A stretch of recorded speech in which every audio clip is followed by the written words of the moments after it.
510 minutes de jeu, aucun but marqué, une passe décisive délivrée. Est-ce que Dembélé, comme beaucoup le disent sur les médias, les réseaux, sur ce sondage que j'ai fait sur mon compte, ne réalise pas un bon début de saison? Je précise juste avant de débuter que j'ai vu l'ensemble des matchs du Paris Saint-Germain et que je suis honnêtement très neutre sur le cas de Dembélé. Enfin, je ne suis pas un supporter de joueur, si on peut dire ça. Tout d'abord, oui, Dembélé n'a marqué aucun but depuis le début de la saison. En revanche, il est le deuxième attaquant de l'équipe qui se crée le plus d'occasions significatives derrière Mbappé. Comme vous pouvez le voir sur l'image, les points représentent ses zones de tir. Les points rouges représentent une occasion claire, les points oranges une occasion modérée et les points jaunes une occasion faible. Il s'est donc créé 6 occasions significatives au total, tandis que Mbappé en a 7. Sans surprise, le problème ne vient pas de sa capacité à s'en procurer, mais plutôt de sa capacité à les conclure. En règle générale, ça n'est pas un mauvais signe, car il vaut mieux savoir comment s'en procurer et les manquer que de ne pas s'en procurer du tout. Cependant, il est évident que c'est un problème qui suit Dembélé depuis de nombreuses saisons, et il y a donc des doutes sur le fait que ça s'améliore à ce niveau-là. Ok pour ça, mais bon, les buts, ça ne fait pas tout. Dembélé est un ailier et pas un avant-centre, alors quand on s'intéresse à son apport dans le jeu et dans la création, qu'est-ce que ça donne? Dembélé est le joueur du PSG qui réalise le plus de courses faisant progresser le jeu parisien, le plus d'accélération avec ballon, ok. Dembélé est celui qui réussit le plus de dribbles, ok. Celui qui réussit le plus de passes infiltrant la surface adverse, qui crée le plus d'occasions de but par la passe, qui fait le plus d'actions amenant un tir de l'équipe, ok. Et encore, on parle dans l'équipe, mais dans toutes ses stats, il est souvent le meilleur ou top 3 en Ligue 1. Je pourrais en donner encore pas mal d'autres. Il est par exemple le joueur de Ligue 1 qui a réalisé le plus de courses amenant un danger direct. Mais allez, vous trouvez ça trop simple de le comparer aux joueurs de Ligue 1, pas de souci. On va le comparer à des ailiers qui réalisent un bon début de saison. Sur les 10 stats importantes au poste d'ailier, les stats principales on va dire, il est premier dans 5 statistiques, deuxième dans 3 d'entre elles. Il perd plus de ballons que Saka mais tente plus de dribbles donc ça a du sens. Et puis il est juste derrière Saka en action défensive également. Il faut rappeler que Saka joue en première ligue. Dembélé est donc soit premier, soit second dans 8 stats sur 10. Celui qui se crée le plus d'occasions significatives, celui qui en a créé le plus pour ses partenaires, celui qui amène le plus de tirs à l'équipe par ses actions, celui qui fait le plus progresser le jeu de l'équipe par ses passes et par ses courses, le deuxième qui réussit le plus de dribbles, le plus d'actions défensives et le deuxième qui perd le moins de ballons. C'est important de mettre en perspective parce qu'en fait les gens ne regardent pas les matchs des autres joueurs ou très peu, mais vont quand même les comparer sans avoir le contenu pour le faire. Bon, c'est une chaîne sur les statistiques, mais je sais que ça peut paraître un peu abstrait pour pas mal d'entre vous, je comprends.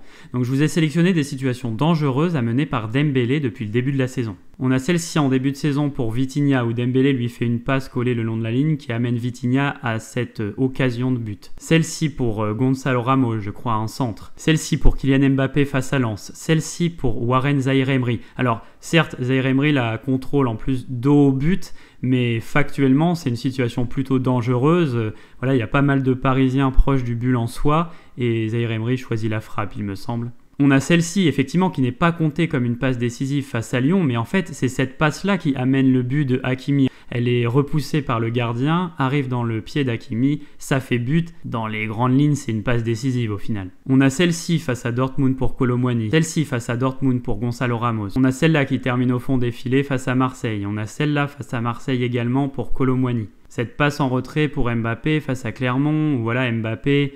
Est-ce qu'il joue pas un peu trop vite le coup? Il n'est pas nécessairement trop pressé. Il y a Kolo Muani derrière lui. Voilà, ça pourrait créer une situation très dangereuse. Et on a également celle-ci face à Clermont qu'il dépose sur la tête de Gonçalo Ramos. Ça fait 2 situations dangereuses par match en moyenne, sauf face à Nice. J'avais fait participer ma communauté à un sondage où j'avais eu quelques centaines de réponses sur le rôle de l'ailier milieu offensif selon eux.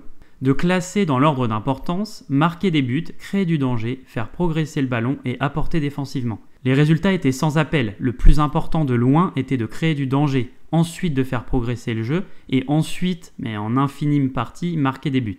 Personne, c'est factuel, personne n'a apporté dans l'équipe du Paris Saint-Germain plus de danger pour le moment dans l'équipe que Ousmane Dembélé.